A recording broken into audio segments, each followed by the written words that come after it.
Hi everyone, I'm Adam Brady, Chopra educator and certified meditation, yoga, and mind-body wellness instructor. Welcome back to 15-Minute Mindfulness. This is lesson 7, which is all about breath work and understanding the importance of our breath and how it can influence our overall mind-body wellness, our state of mind, how our body operates, and so many other layers of our lives. So in yoga, this is known as pranayama. The word prana means primordial life force. It's the energy that animates our body, that gives rise to all living creatures. It's in the air that we breathe, it's in the food we eat.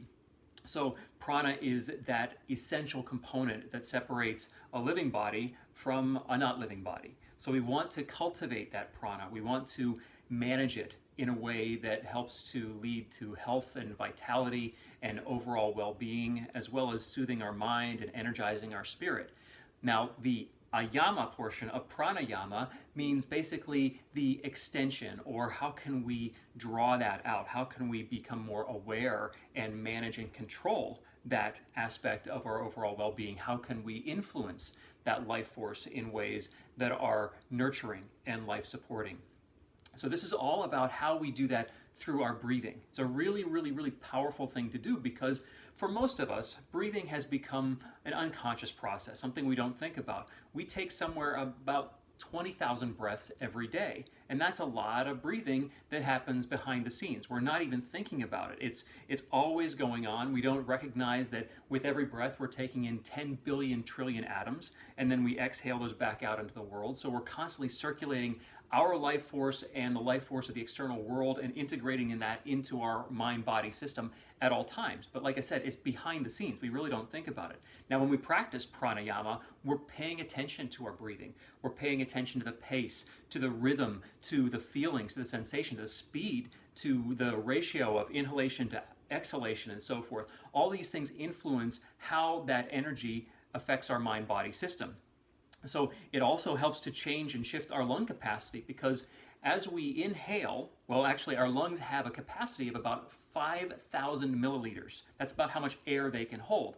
But on average, for most of us, because we're so used to breathing poorly or not thinking about our breath, we take in close to 500 milliliters per breath. So we're vastly underutilizing the capacity of our lungs. So we want to make the most of our lung space to get as much air in as we can so we can manage that and we can have more energy and more life force. So this is really a whole process. It's a practice of psycho-respiratory integration. So psycho meaning your mind and respiration meaning your lungs and your circulatory system and everything else that's benefited through this. Your whole physiology is integrated through this process. So it's really a feedback loop that's going on. There's a self-regulating process. So when you start to do these different breathing exercises, what's happening is your mind is giving instructions to your body to the pace of that breath, and then that energy and how you feel starts to give feedback back to your mind, and then it becomes this information exchange. So you can regulate, and it changes the subtle influence of how your mind and body operate.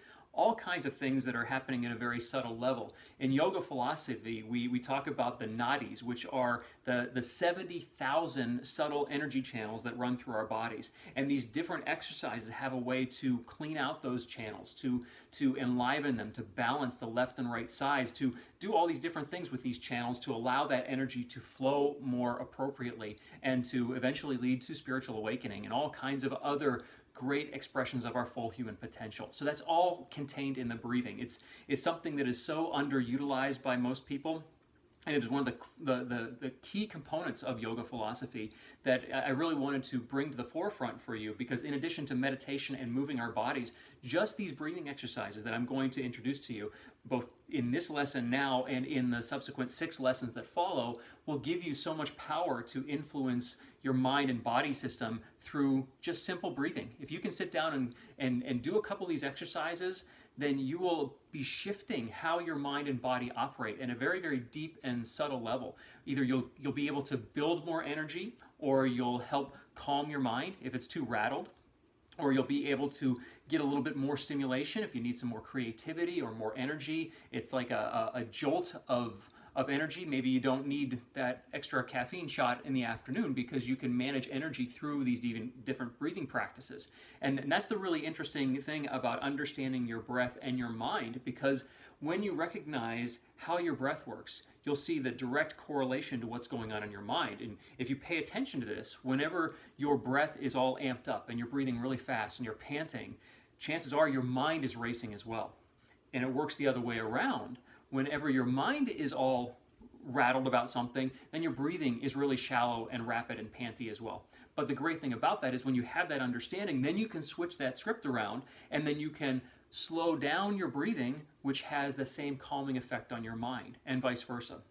Your mind calms down, your breathing slows down. So it's this really interesting communication process that's going on between your mind and your body as you practice these exercises. Really, really powerful way to affect your overall well-being. So with that said, that's the basic understanding of pranayama in a very short, small nutshell. But we're going to start with a very basic breathing exercise. It's really just natural belly breathing. Now, for many of us, we've almost kind of forgotten how to breathe correctly. And that may sound strange because, like I said, we do it so much. But the fact is that because of the stress levels in our lives, our posture, the way we carry our bodies, we may not be really breathing properly and in a natural and effortless way. So this practice that I'm going to show you is really enhancing just the natural way our bodies are meant to breathe. And we'll get into that in just a moment. Before we do, let me just tell you a few of the basics that will apply to this technique that I'm about to share with you and the other breathing techniques that we'll get into.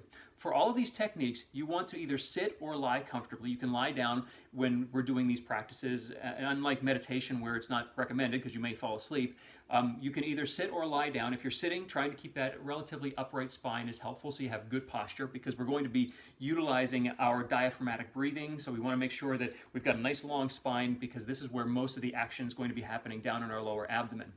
So once we're sitting or lying comfortably, we are going to allow our eyes to close. That just helps bring our awareness within. And then we'll move the tip of our tongue right to the top roof of our mouth, right behind your front top two teeth. We sometimes call this fire point. And you'll find that when you do this, not only does it have the effect of relaxing your face, your neck, and your jaw, but on a subtle energetic level, what it's doing is closing a circuit so that this prana, this life force that we're generating, stays contained in the system and it doesn't spill out or leak away. So that's the idea of putting your tongue right there, right behind your front top two teeth. So we'll close our eyes, we'll sit comfortably, and the last important pointer is for all of these breathing exercises, we'll be breathing through the nose on the inhale and the exhale. Yoga says that the nose is for breathing and the mouth is for eating and speaking. So we want to use our nose for all of our breathing because the nasal passages warm the air, they moisten the air, and they help filter out anything that happens to be in the environment as well. So that's the idea. We're constantly breathing in and out through the nose, and that's a little bit more comfortable and relaxing on the body as well.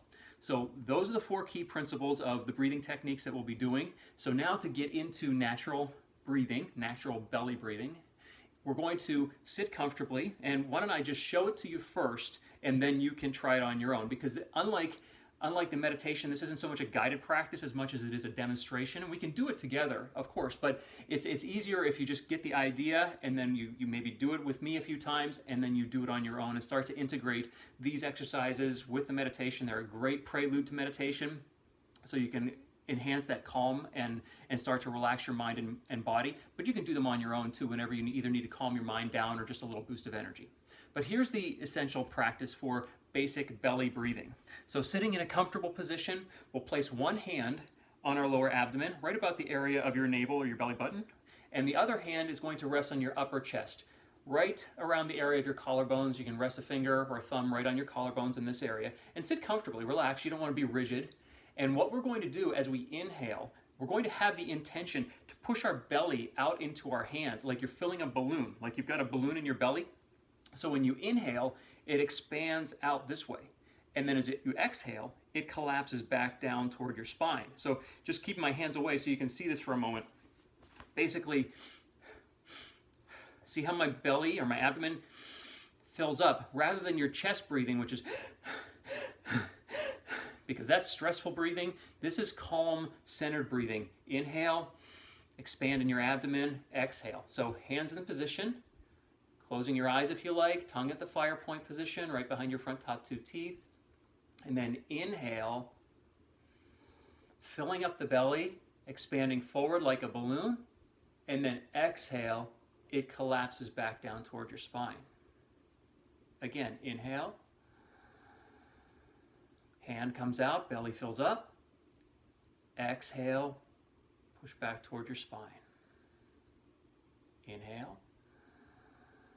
Taking nice, slow, full, deep breaths. Exhale, back the hand goes. Inhale, expand. Exhale, go back. And now with your top hand, just keeping the awareness in your top hand to just monitor the position of your chest. You don't want your chest to move at all, if possible. Inhale, belly comes out, chest stays down. Exhale, collapses back toward the spine with the belly. Chest doesn't move. Inhale again. Exhale back.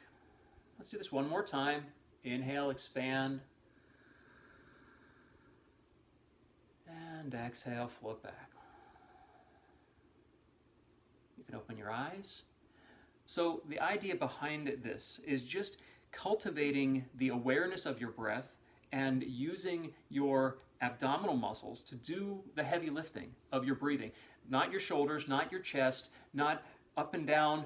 You're keeping all of this centered and calm. Your belly is just coming out and going back. And this is basically your diaphragm doing the work. The diaphragm is a muscle that goes right across the bottom of your rib cage. It's kind of a dome.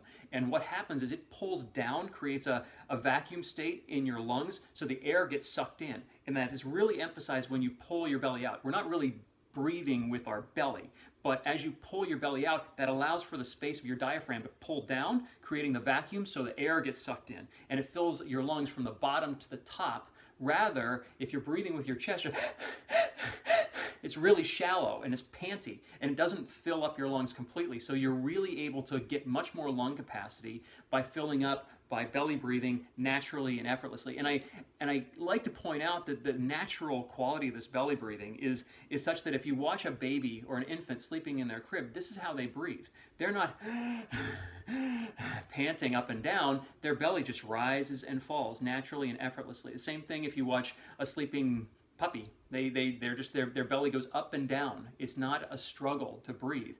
And we are so chronically stressed that most of us do this heaving up and down, and it's not giving us the most lung capacity, and it certainly doesn't calm our mind or our body. And just through that simple few minutes of breathing exercise that we did there together, you may have found your mind and body starting to calm down. And that's something you can expect with this type of practice. This is the most basic of all the pranayama techniques that we're going to be doing, and you'll probably find that you can do this anywhere. If you're stressed out and you're on your way to work in the car, you don't close your eyes obviously, but you can do everything else. You can take nice full deep belly breaths, and that starts to calm down your nervous system. It switches you over from the parasympathetic the sympathetic fight and flight side of your nervous system over to the parasympathetic side, the rest and digest. It calms everything down and brings you back into that stillness and that quiet as you just sink into the rhythm of the breathing in and out, nice and steady. And as we go into the next lessons, we'll talk more about the pace and the timing and the rhythm and the intervals between breathing and how that affects different parts of your mind-body system.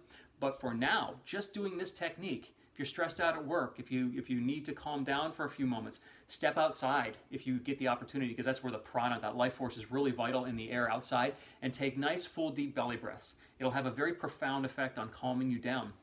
I remember as a kid, and many of you may have had the same experience, whenever you were wound up as a kid, frustrated about something, your mother, like mine, may have said, just sit down and take 10 nice, full, deep breaths. And if you did that, you would have definitely started to calm down, and it starts to shift your awareness and things start to settle and you can feel much more at ease and calm down. And there's a definite scientific physiological reason for why that's happening, because that sends the signals of everything's fine, you can relax, you can rest, you're going to be fine, just through this simple technique of nice, full, deep belly breathing. So that's pretty much what I wanted to share in this initial lesson on pranayama. So we've covered the theory of what pranayama is and what the breathing exercises can do for us from a mind-body level. And hopefully you have that experience now of natural belly breathing and can begin to cultivate that, because it's really a habit of breathing that way and it takes some time to get used to. So don't feel bad if you can't get it like right out of the gate. It takes kind of a constant rewiring of your nervous system to say, okay, I'm feeling stressed out, I'm going to breathe slow, deep, and even with my abdomen extending and back and forth, and resist the urge to heave your shoulders up and down. That'll take a little bit of time, but you'll find once you get into that mode and you're able to take these nice full deep belly breaths, it will really have a profound effect on your mind-body state through whatever you're doing. So hopefully you enjoyed that, and if you stay tuned, we'll be looking at additional breathing exercises in the next 6 lessons. Thanks for watching. See you soon.